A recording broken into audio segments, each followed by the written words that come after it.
देखिए आज हम लोग जो पढ़ाई करेंगे वह पढ़ेंगे G20 के बारे में। ठीक है, G20 यदि देखा जाए क्या है, क्या प्रश्न बनते हैं, G20 की पहली मीटिंग कहाँ हुई, कितने कंट्री हैं, इन सभी के बारे में हम लोग एक एक करके देखेंगे। अभी जो एग्ज़ाम का जो क्राइटेरिया है G20 से आप मान के चलिए आपके एग्ज़ाम में 110% सवाल पूछे ही जाएंगे। सबसे पहला सवाल है G20 क्या है। तो 20 का मतलब होता है देश, 20 देश का ग्रुप है और G का मतलब होता है ग्रोथ। तो वैसे कंट्री इसमें शामिल है जो लगातार क्या कर रहे हैं, डेवलपमेंट की ओर लगातार क्या कर रहे हैं, या बढ़ रहे हैं। तो कंडीशन 1। अब सबसे पहला सवाल यह है कि ये जो G20 है इसकी स्थापना कब हुई। तो G20 की यदि हम लोग मुख्य रूप से बात करें तो G20 की जो स्थापना हुई है वो कब हुई है, 1999 ईस्वी में। अब 1999 में जब हुई तो उसी समय 20 कंट्री इसमें क्या हो गया, शामिल हो गया। क्लियर है। और यदि पूछा जाए इस G20 में अपना मतलब भारत कब शामिल हुआ, तो 1999 में ही भारत शामिल हो गया था। क्लियर है यहाँ तक। अब यहाँ से ये पूछा जाएगा कि भाई G20 की जब मीटिंग बुलाई गई तो पहली मीटिंग कब बुलाई गई, 1999 में। तो मीटिंग तो किसी न किसी शहर में ही बुलाया गया होगा। तो मीटिंग जो बुलाया गया वह किस शहर में बुलाया गया, तो बर्लिन में बुलाया गया। और बर्लिन आप लोग जानते ही हैं, बर्लिन किस देश की राजधानी है, तो जर्मनी की राजधानी है। आप लोग हम लोग हिस्ट्री जब पढ़ेंगे तो बर्लिन वॉल पढ़ेंगे, 12th में बड़े पैमाने पे है कि बर्लिन को 2 भागों में बांट दिया गया। तो 1999 में इसकी पहली मीटिंग बुलाई गई। कहाँ हुआ, बर्लिन। बर्लिन किसकी राजधानी है, जर्मनी की। टोटल उस समय कंट्री कितने शामिल हुए, 20। और उसी समय अपना भारत भी क्या हो गया, शामिल हो गया। ये तो वहाँ का क्वेश्चन है। अब डायरेक्ट हम लोग आते हैं कि भाई 2023। अब यहाँ यदि हम लोग मूल रूप से बात करें तो 2023 में भारत को पहली बार G20 का रिस्पॉन्सर बनाया गया, लीडरशिप दिया गया। कंडीशन को फर्स्ट, यदि पूछा जाए G20 के अध्यक्ष भारत को कितने बार बनाया गया, तो पहली बार बनाया गया। और वह कब बनाया गया, तो 2023 के लिए। कोई दिक्कत यहां तक क्लियर है। इससे पहले यह पूछा जाएगा कि भाई यहां पे जानते हो जो G20 का जो अध्यक्ष बनता है ना, तो पूरा देश बनता है, कोई एक लीडर नहीं बनता है। वो अलग मैटर है कि प्रधानमंत्री होते हैं, तो पूरे देश को जो है ना लीडरशिप करने का अधिकार इसमें होता है। इससे पहले क्या आएगा हमारा, इससे पहले आएगा 2022। तो सीधा सा दे देगा कि भाई 2022 में G20 का, ठीक है, लीडरशिप किस देश को दिया गया था, तो G20 का जो लीडरशिप दिया गया था वह किस देश को दिया गया था, इंडोनेशिया। यह भी पूछा जा सकता है कि 2022 में जो कॉन्फ्रेंस में मुख्य रूप से हुआ वह किस शहर में हुआ, तो इंडोनेशिया के बाली शहर में हुआ। तो G20 भारत से पहले कहां पर हुआ था, बाली कॉन्फ्रेंस, यह भी कह सकते हैं हम लोग, या इंडोनेशिया कह सकते हैं। कोई दिक्कत, क्लियर करते हैं ना क्वेश्चन। अब 22 में बाली में हुआ, 23 में इंडिया में हुआ। और तो यह भी तो सवाल पूछा जा सकता है कि 2024 में, 1 साल के लिए बढ़ाया जाता है, नवंबर से लेकर, ध्यान रखिएगा इसका जो टाइम पीरियड होता है वह नवंबर से अगले साल के कब तक, दिसंबर तक, यही जनरली टाइम होता है। ठीक है। तो अगले वर्ष यदि हम बात करें 2024, तो नवंबर में शिफ्ट हो जाएगा। ठीक है। अब तो नवंबर में मुख्य रूप से बना था, नवंबर दिसंबर में पदभार दे दिया जाता है दूसरे देश को। तो भारतीय प्रधानमंत्री की बात करें तो आपसे पूछ दिया जाएगा कि भारतीय प्रधानमंत्री ने अगला जो है रिस्पॉन्स, अगला जो है लीडरशिप करने का अधिकार G20 को किसे दिया? तो अगला जो G20 जो कॉन्फ्रेंस होने वाला है वह भाई कहाँ होगा बताओ? तो ब्राजील में। तीनों इंपॉर्टेंट सवाल है, कोई दिक्कत? पहला बर्लिन, 22 में बाली। बाली कहाँ है? इंडोनेशिया। अभी फिक्स यदि देखा जाए और तो 2023 में अपना इंडिया मेन सेंटर नई दिल्ली। अभी बात करेंगे हम लोग अपने इंडिया वाले तो बात करेंगे, पहले देखते हैं बाहरी सवाल क्या क्या पूछे जा सकते हैं। और 2024 में कहाँ होगा? तो ब्राजील में होगा। अब यहां से यह भी दे सकता है मुख्य रूप से कि जो ब्राजील भारतीय प्रधानमंत्री क्या किए? भारतीय प्रधानमंत्री ब्राजील को दिए भाई रिस्पॉन्स करने का अधिकार कि अगले साल लीडरशिप आप कीजिए। तो यहां भी पूछा जा सकता है यह किसको दिए थे? तो ध्यान रखिएगा, लूला डी सिल्वा, लूला डी सिल्वा को यह अधिकार दिए। और यह ब्राजील के कौन हैं? तो ब्राजील के राष्ट्रपति हैं। तो भारतीय प्रधानमंत्री किसको यह अधिकार दिए कि भाई अगले वर्ष आप करोगे? तो ब्राजील के राष्ट्रपति को, लूला डी सिल्वा को यह मुख्य रूप से क्या किए? ये अधिकार दे दिए। कोई दिक्कत यहां तक? अब हम लोग आते हैं अपने पे, ये तो बाहरी कड़ी हो गया। अब देखते हैं इंडिया से क्या क्या सवाल पूछा जा सकता है। अब इंडिया की यदि बात करें तो सबसे पहला G20 से यही भाई सवाल आएगा कि G20 की जो मीटिंग आयोजित की गई वो मुख्य रूप से कब से कब के बीच की गई? तो 9 और 10 क्या सितंबर 2023। पहला सवाल क्लियर है? यहां तक कोई दिक्कत? तो 2 दिवसीय इसका आयोजन किया गया। और इसका आयोजन मुख्य रूप से भाई कहां किया गया था? तो इसका आयोजन मुख्य रूप से कहां किया गया? नई दिल्ली। नई दिल्ली के किस मैदान में? सॉरी, प्रगति मैदान में। और एक मुख्य रूप से देखा जाए प्रगति मैदान में एक बहुत बड़ा हॉल का निर्माण किया गया। ठीक है, उसका नाम क्या है? तो डायरेक्ट यह वर्ड देगा कि मंडपम। याद रखिएगा आप लोग कि G20 का कॉन्फ्रेंस कहां पर हुआ? तो भारत मंडपम में हुआ। कोई दिक्कत यहां तक? अब यहां से यह पूछा जाएगा जो G20 का स्लोगन था, G20 का थीम क्या था और क्या मैटर था? तो G20 जो शब्द लिखा गया आप देखे होंगे कुछ इस प्रकार से लिखा गया था। नीचे क्या बोलते हैं, कमल के फूल थे, आप देखे होंगे। तो ये जो G20 है ये भारत के ध्वज का जो कलर है 3 कलर से इसे चिन्हित किया गया या रंग से कलर किया गया। और इसके नीचे मुख्य रूप से देखिएगा तो देवनागरी लिपि में ये पूछा जा सकता है कि देवनागरी लिपि में लिखा हुआ है क्या? भारत। कोई दिक्कत?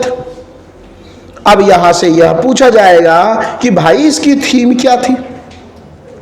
तो इसकी जो मुख्य रूप से थीम की बात करें तो वसुंधम कुटुंब, मतलब सभी आगंतुक का आगमन है, सभी जो गेस्ट आए हैं, जो भी आए हैं, ठीक है, उनका क्या है? आगमन है। तो ये बड़े अच्छे लाइन में। उसके बाद यह दे देगा, ये तो हो गया थीम, दे देगा स्लोगन क्या था, नारा क्या था। तो नारा इस बार का क्या था आप लोग बता सकते हैं? बताइए। One earth, one family, one future. एक पृथ्वी, एक परिवार, एक भविष्य। यहां से क्वेश्चन आपके एग्जाम में इतने बार ये पूछा जाएगा, मत पूछो। क्यों पूछा जाएगा? इसका रीजन मैं क्या बताया हूं कि भारत में पहली बार G20 का कॉन्फ्रेंस किया गया। क्लियर है यहां तक? अब सवाल बड़े अच्छा आसानी से समझते जाओ। अब यहां से यदि देखा जाए तो यह भी तो सवाल दे सकता है कि पहली मीटिंग 1999 में हुई, तो इस हिसाब से ये वाली जो मीटिंग होनी चाहिए ये कम से कम 24वीं मीटिंग तो होनी चाहिए, लेकिन नहीं, कोरोना के कारण, कई और प्रॉब्लम्स के कारण कई बार यह मीटिंग नहीं आयोजित किया गया। तो इस कंडीशन में देखा जाए तो यदि पूछा जाए यह कितने नंबर की मीटिंग थी, तो यह 18वें नंबर की G20 की मीटिंग थी। कोई दिक्कत? अब G20 का कार्यभार, भारत में G20 का कार्यभार किसी ना किसी को तो दिया गया। तो कोई भी देश, किसी भी देश को जब रिस्पॉन्सर बनाया जाता है ना, तो उस देश को कहते हैं शेरपा। शेरपा मतलब एक तरह से यूं समझो कि G20 का लीडरशिप का मेन हेड, इंचार्ज। तो यहां पे यदि देखा जाए तो भारत का जो इंचार्ज बनाया गया तो हम कह सकते हैं G20 का शेरेपा। किसे बनाया गया? तो मुख्य रूप से देखा जाए तो किसे बनाया गया? अमिताभ कांत। इंपॉर्टेंट क्वेश्चन है कि G20 का शेरपा किसे बनाया गया? तो अमिताभ कांत को बनाया गया। क्लियर है? और इसका आयोजन प्रत्येक वर्ष दिसंबर से नवंबर के बीच किया जाता है। उस समय हम बताए थे आपको नवंबर दिसंबर नहीं, दिसंबर टू नवंबर उल्टा हो जाएगा। और नवंबर में क्या करेंगे? मिस्टेक वहां थोड़ा हुआ, उसको सुधार लीजिएगा। दिसंबर से लेकर कब? नवंबर। और नवंबर में भारतीय प्रधानमंत्री बताए थे अभी आपको, है ना? राष्ट्रपति, कौन से राष्ट्र, कहां के राष्ट्रपति? ब्राजील के राष्ट्रपति को वो पावर दे देंगे।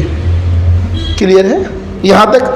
इसके बाद यदि देखा जाए तो कुछ पॉइंट्स, बहुत सारे पॉइंट्स इसमें बचे हुए हैं। पहली बार ये पूछा जाता है सर्वसम्मति से जारी किया गया दिल्ली घोषणा पत्र।